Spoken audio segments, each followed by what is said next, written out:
Good morning, good morning. Kamusta kayong lahat? So, eto, start ulit kami ng walking. Time check, nasa 5:40 ng umaga. So, ayan, dito na tayo sa favorite location ko pagka nagkakapan kami kasi ang ganda ng view.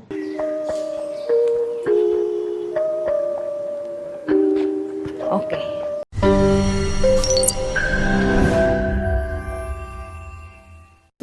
Okay, good morning everyone. Kamusta kayong lahat? So, panibagong araw. Kanina naglakad kami and so medyo lively ang surroundings. Medyo lively. Mas maganda talaga pag naglalakad sa umaga. Sobrang refresh. So, active na active ang katawan ko today. So, ngayon is, namili kami ng baboy kanina and magluluto ako ng baboy, curry, at saka ng chicken.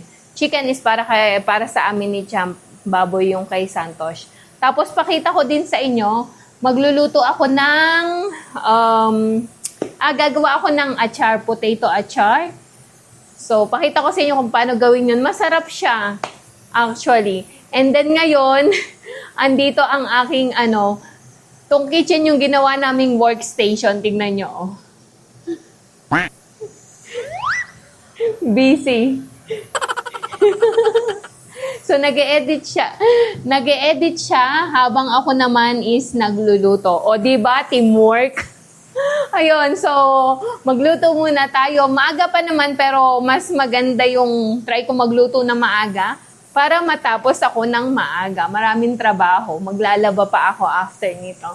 Okay, so maya naman ulit.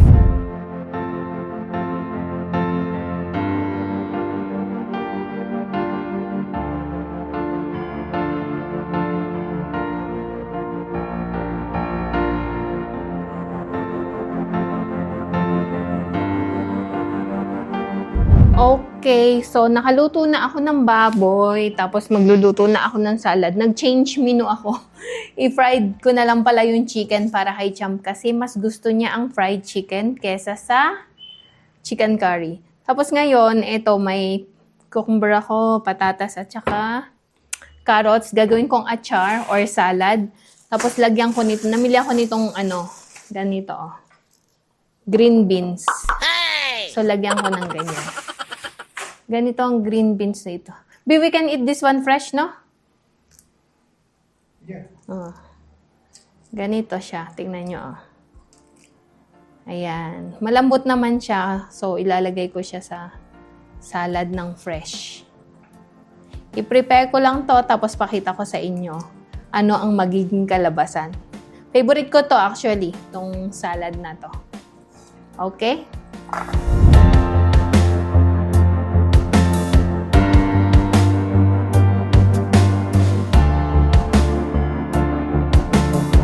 So, ayan na. Ano to? Onion, cucumber, carrots, potato, green peas, chili, at saka nilagyan ko ng coriander.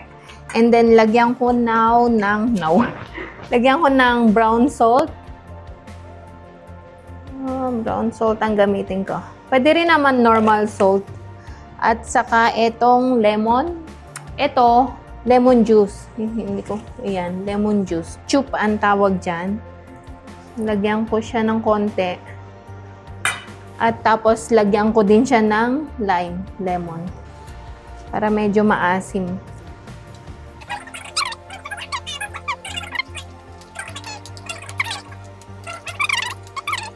Okay, then next, lagyan ko siya ng eto. Kita nyo ba? Sesame seed powder. Gusto ko to marami. Tapos noon, lagyan ko siya nitong mustard oil. Frinay ko yung turmeric at saka yung methi. Ganyan siya. Tapos, mix lang natin.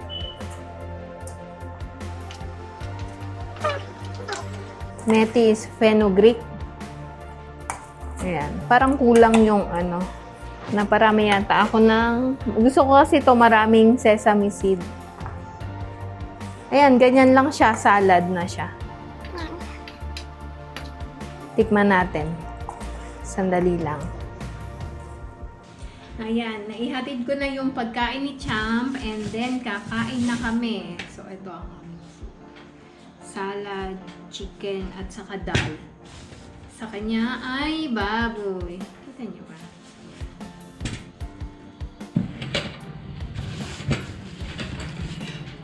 Kain tayo. Kain tayo, kain tayo. Kain muna kami. Tikman natin tong salad na ginawa ko.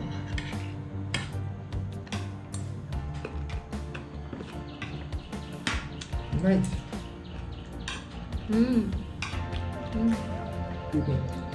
Sarap.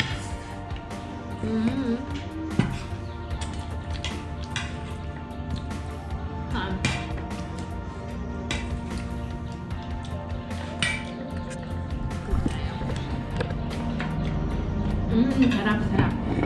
Blender. Bili kami doon kay Sauni ng peanut. Baba ako. Bibili ako ng ng peanut. Gagawin ko sana ng peanut butter. Ayun o. Kaya lang, wala pa pala kaming blender. Naalala ko kasi ibinalik namin, nasira pala yung blender. Okay.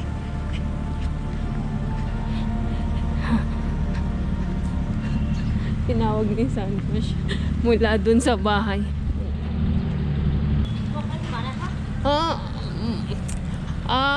Bada matray.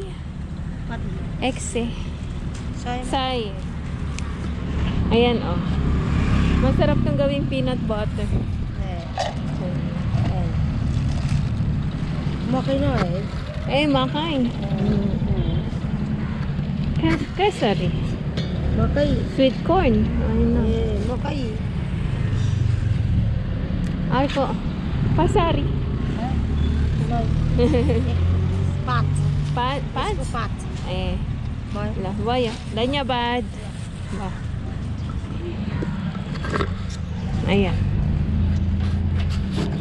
Uwi na tayo. Acham!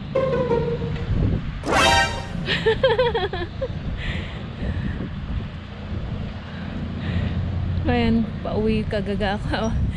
Pauwi pa lang. Ang ganda ng tingnan nyo. Kitang-kita yung mountain dun, di ba? Yung kulay puti. Pag puti, mountain daw yon. Pag green, hills lang. Ang linaw. Ang linaw ngayon. Ayun o. Kaso tingin ko hindi nila kita.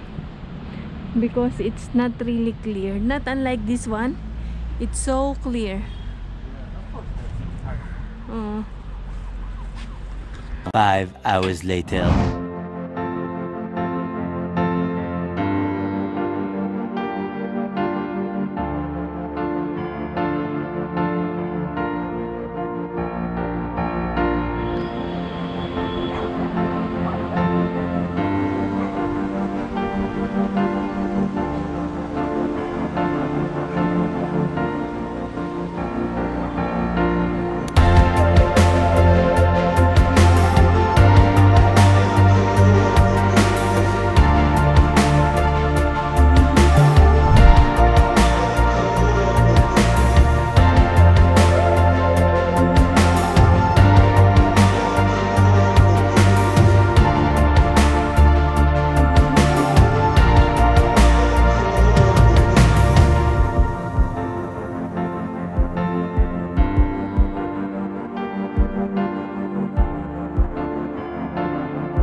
Okay, magandang gabi. Time check, 8:23 ng gabi. Punta kami ng ospital, bisitahin namin si Maiju.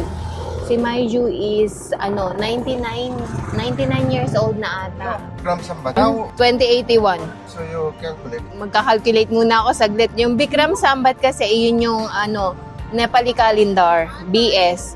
So, ang calendar natin is AD. Wait lang calculate ko muna. So, 1999, 2081 na ngayon. 82. 82 years old na siya. So, medyo mahina na, dala na din ang katandaan, kaya napasugod kami sa ospital. Mapapasugod kami sa ospital. Kahapon pa siya actually nasa hospital and yung pinsan ni Santos tumawag. Tinawagan namin kahapon, medyo lumalakas na, kaya lang ngayon medyo nasa ICU ata. Kaya puntahan namin. And then, kasama ko sila Boju, si Bindonani, tsaka si Mama Tabayni. Madilim sa likod, mamaya nyo na lang sila masusulyapan. Okay. Punta kami ng KISS Medical College. Hindi ko sure, sa Lalitpur ata yun. Hindi siya Kathmandu. Tama ba, Bill? Lalitpur? Yeah. Oh, Lalitpur siya. Okay. Maya naman ulit. So, andito na kami. Lakad lang kami papasok ng hospital. Mga kasama ko. Lahat sila naka-black. Ako lang yung naka-blue. Malamig. Kanina, hindi. Ayun, yung hospital. Pero yung pinagparkan kasi namin, dental ata yun. So, ayan yung hospital. Ang laki ano.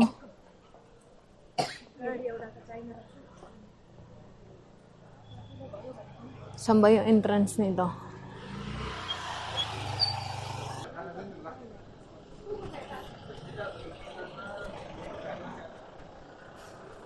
Emergency, 24/7.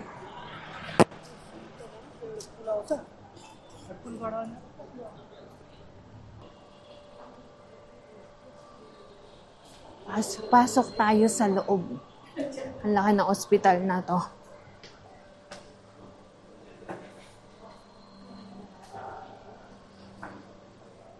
Kasya kami.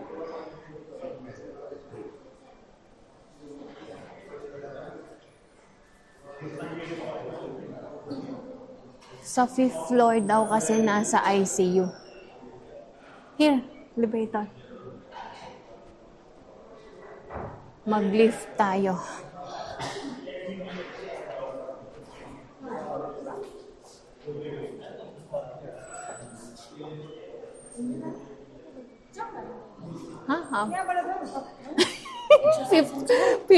Fifth floor. Jeez.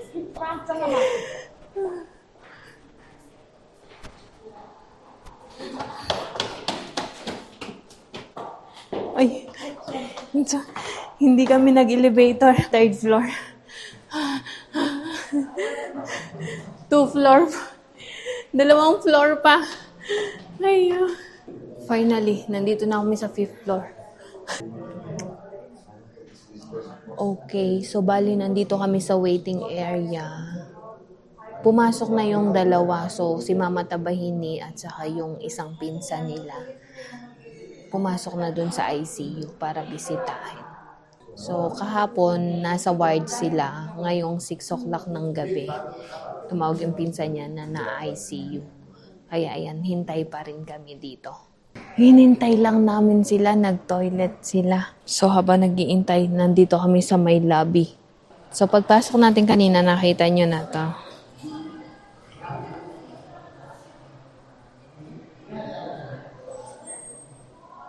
Hanggang ilang floor kaya ito?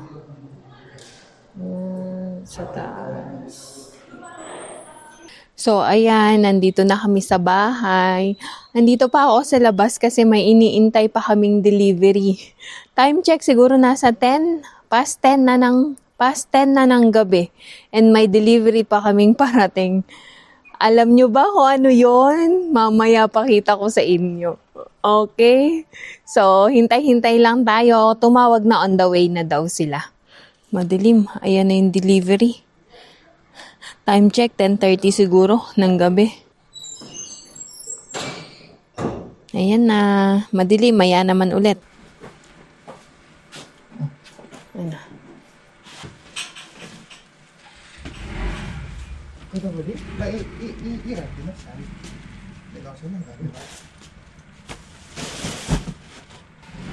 Ayan na. Nagbabayaran na sila. Yo. Nakanya, sorry, na ba yan?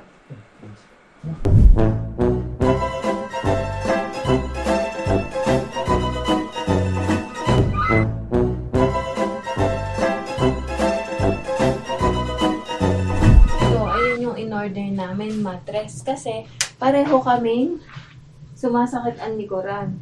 Ang problema naman, dalawa kami nag-measure, sumobra naman. Pero okay na din yan. Para dun sa may banda ron. Medyo malaki. 6x6 kasi yung in-order namin. May libre din dalawang pillow. Ayan, oh.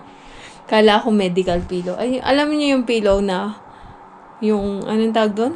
Yung umimpes, tapos pag pag nakalabas sa plastic, lalaki siya. Anyway. Okay, magandang gabi ulit sa inyong lahat. So, ayun nga, nandito na kami sa bahay at na-receive na din namin ang aming delivery na, mattress. Actually, cotton siya. Sa loob niya cotton, kaya mabigat. Nasa 30 kg. Tapos, pagka may cover, kasi yung walang cover yung pinili namin. Pag may cover, nasa 40 kg. Kaya, ayun, medyo namali lang kami ng size, pero okay naman kasi pag winter, yung banda ron malamig. Either, pag may budget, palitan namin, pero for now, pagtiyagaan namin, gamitin namin ng ganyan. At least malaki compare sa maliit. And then may 2 pieces, free pa siya na na sirani ang tawag pillow. So, ayun, tapos, ayun nga, sakto, pagkagaling namin sa ospital, tumawag yung delivery. Gabi sila mag-deliver dito ng mga gantong item. Kasi parang siya anong tawag doon? Pinipick up nila sa umaga tapos i-deliver sa gabi. Ayun, so yun lang muna ang ating video for today. Maraming salamat sa patuloy niyong panonood ng aking mga vlog. Sobrang na-appreciate po namin.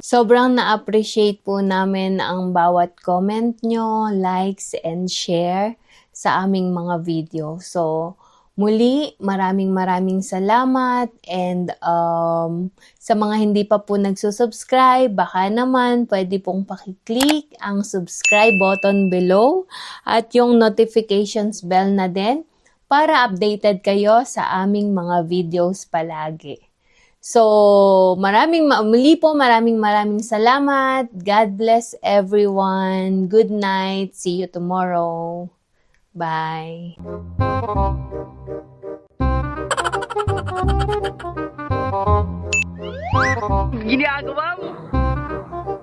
If you like this video, please consider subscribing to our YouTube channel, SL Nepal. Thank you for watching. Have a nice day.